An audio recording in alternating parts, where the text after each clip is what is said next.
4월 달에 가장 중요한 정책적인 변곡점들은 상호 관세를 비롯해서 이 관세를 중심으로 한 정책과 그리고 그 다음으로 전개될 흐름은 중국뿐만 아니라 유럽을 대상으로 한 직접적인 투자 유치 또는 견제 이런 것들을 같이 병행할 것으로 보여집니다.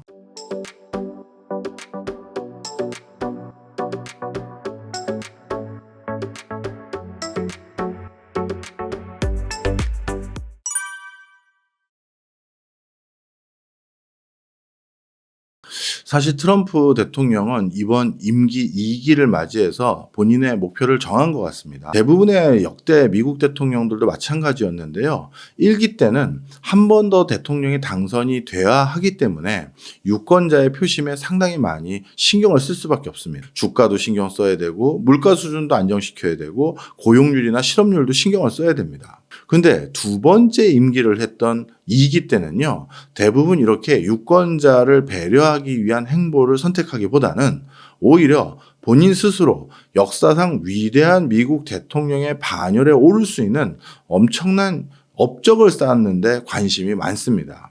그런 관점에서 트럼프 대통령은 얼마 전에 자신의 발언으로 이런 표현을 직접 하신 적이 있는데요.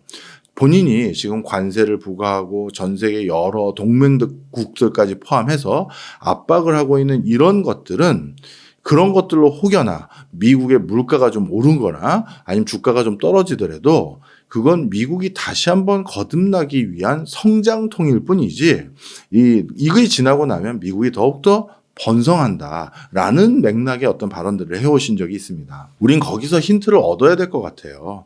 이번 트럼프 대통령은 단순히 경제 좀 괜찮은 것 같아요. 이게 목표가 아닙니다. 다시 한번 미국이 100년 가까운 패권을 유지하기 위한 그 교두볼, 바로 트럼프 대통령이 만든 거잖아. 이 소리를 듣고 싶어 하는 거거든요.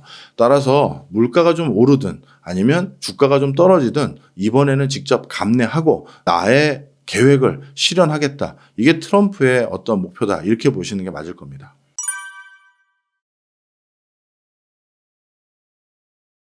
네. 사실 연준은 독자적인 기구이기 때문에 트럼프 대통령의 입김이 연준의 금리 기조를 결정하는 데 있어서는 상당히 제한적입니다. 트럼프의 입김이 연준의 금리 기조를 결정하는데 결정적이거나 지대한 영향을 미치는 요소는 절대 아니에요. 그렇다 보니 사실 연준의 기준금리는 트럼프의 말발로 그때그때 바뀌는 것이 아니라 오히려 트럼프는 실질적으로 자신이 시장 금리를 결정하는데 가장 중요한 금리인 10년물 국채금리, 여기에 대한 금리 수준은 스스로 행정부의 행정력을 통해서 어느 정도 결정을 할 수가 있습니다. 그러다 보니까 10년물 국채 시장에 적용하는 금리를 조정하고 그걸 기반으로 오히려 형성되는 다양한 시중금리, 이 시중금리의 상황을 직접 영향을 미치려고 하는 행보를 많이 보이고 있다. 이렇게 판단하시는 게 맞을 거고요. 따라서 연준을 통해서 금리 인하를 이끌어내려는 시장 겁주기용이다라는 판단보다도 이것은 진짜 진심 어리게 나는 내 길을 갈 거니까 그런 줄 알고들 있으세요라는 진짜 그 엄포에 훨씬 더 가깝다. 저는 그렇게 판단합니다.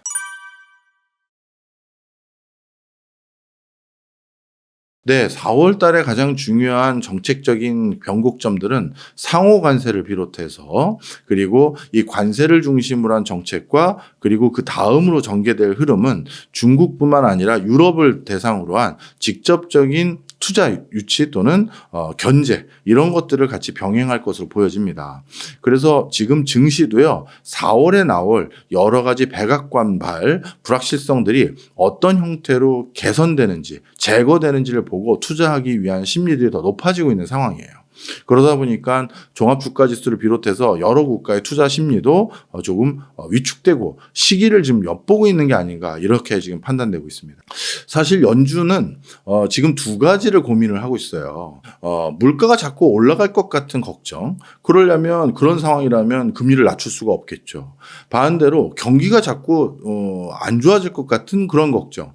만약에 이거에 대비하려면 금리를 낮춰야겠죠. 따라서 연준은 물가와 경기 이 둘 상황 속에서 도대체 금리를 올려야 될지 낮춰야 될지 명확한 판단을 아직은 못하고 있습니다. 따라서 지금 이러한 여러 물가에 대한 고려사항 그리고 경기에 대한 고려사항이 1사분기나 2사분기에 명명백백하게 어떻게 영향을 미치게 될 것인지 우리가 본 다음에 그래서 3, 4분기 이후부터 본격적인 연준의 기준금리 변화가 전개될 것으로 그렇게 판단합니다.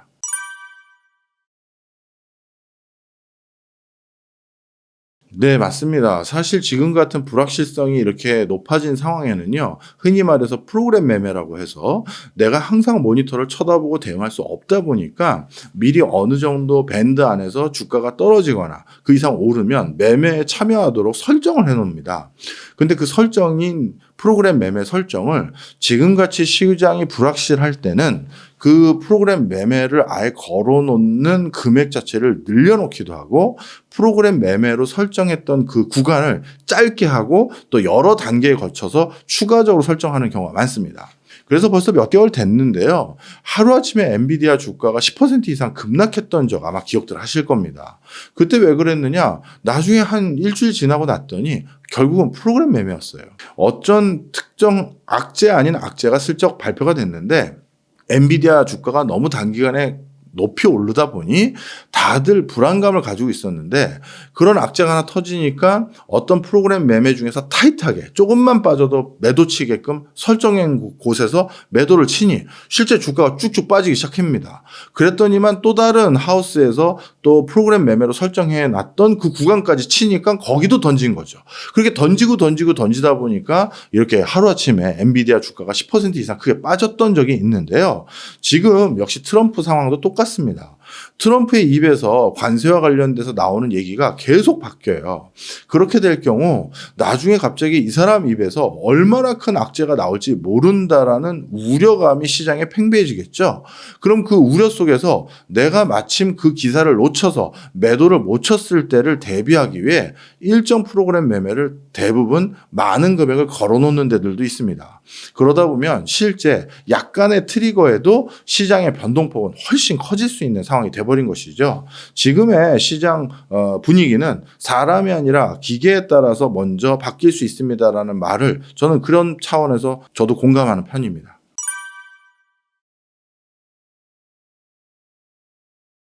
맞습니다. 그 당시에 엔비디아 주가도 정말 십몇 퍼센트, 거의 20% 좀 안 되는 수준까지 좀 빠진 걸로 제가 기억을 하는데요. 그렇게 빠지고 나서 어떻게 됐느냐? 한 2주, 3주 지난 뒤에 뭐야, 아무 일 없었어? 하더니 다시 슬금슬금 올라갔어요. 전고점 근처까지. 그래서 이렇게 시장이 한번 아무 이유 없이 기계적 매매, 기술적 매매를 통해서 이렇게 빠졌을 경우에는 시장의 시그널을 다 확인했는데 진짜 별일 없었다라고 하면 다시 회복되긴 합니다. 하지만 그 기간은 조금 걸리는 경우들이 많죠.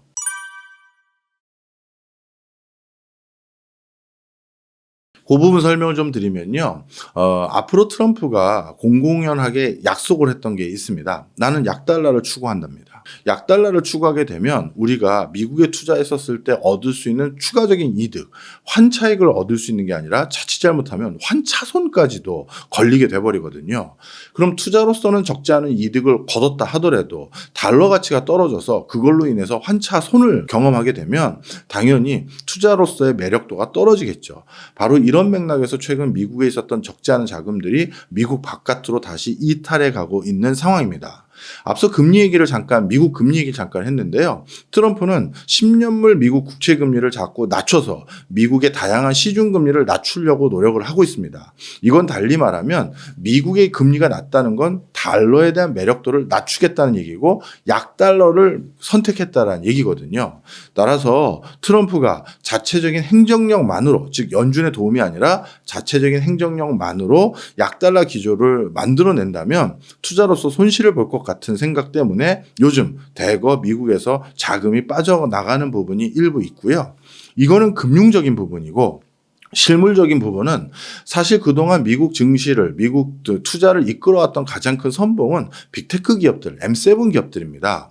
실제 S&P 500 중에서 빅테크 기업의 상승률과 여타 기업들의 상승률을 보면 현격한 차이가 있습니다. 따라서 그동안 빅테크 기업이 너무 시장에서 과도한 열풍이 불었다라는 그런 회의의식도 좀 일부가 있거든요. 그러면 이제 미국 시장에서 난 먹을 만큼 먹었습니다라고 이미 투자를 충분히 실어 실현했던 사람들은 자금을 빼서 상대적으로 저평가가 되어 있는 일본이나 유럽이나 여타 증시로 자금을 옮기게 되는 흐름이 생깁니다.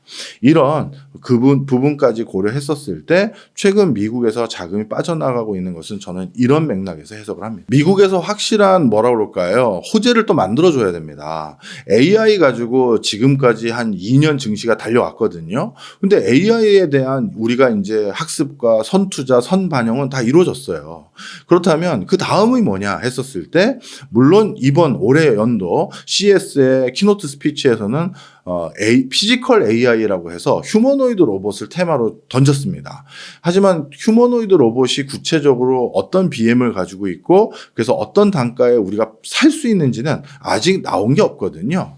그렇게 뉴 비즈니스 또는 AI를 기반으로 한 파생 산업 이런 것들이 창궐 해야지만 미국 증시가 한 번 더 달릴 수 있는 힘이 되는데 아직은 그런 호재를 우리가 시장에서 지금 찾지는 못하고 있는 상황인 것 같습니다.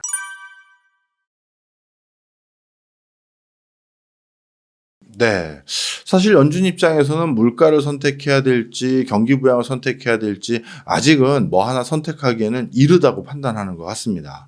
저는 그래서 연준의 행보는요. 상반기에는 물가를 잡기 위해서 금리 올리겠습니다나 아니면 경기를 부양하기 위해서 금리 낮추겠습니다. 이런 단순한 행보를 하지는 않을 것으로 보여집니다. 왜냐하면요. 연준 입장에서는 진짜 트럼프가 원하는 시중금리를 낮추는 방법은 굳이 연준의 도움 없이도 10년물 미국 국채 수준의 금리를 트럼프가 시장의 수급을 통해서 조절해서 얼마든지 유도할 수 있다는 걸 잘 알고 있습니다. 따라서 그런 상황에서 본인들까지도 기준금리를 바꾸는 변동폭, 불확실성을 늘리는 것을 선택하지 않을 것으로 보여집니다. 따라서 연준은 트럼프의 행보에서 상대적으로 자유로운 편이나 정작 트럼프가 최근 미국 금리를 낮춰서 약달러 기조를 선택할 것이라고 선언을 했기 때문에 이거는 연준이 아니라 트럼프의 정책적 효과로 그런 상황이 전개될 가능성은 조금 더 높아졌다. 이렇게 판단하고 있습니다.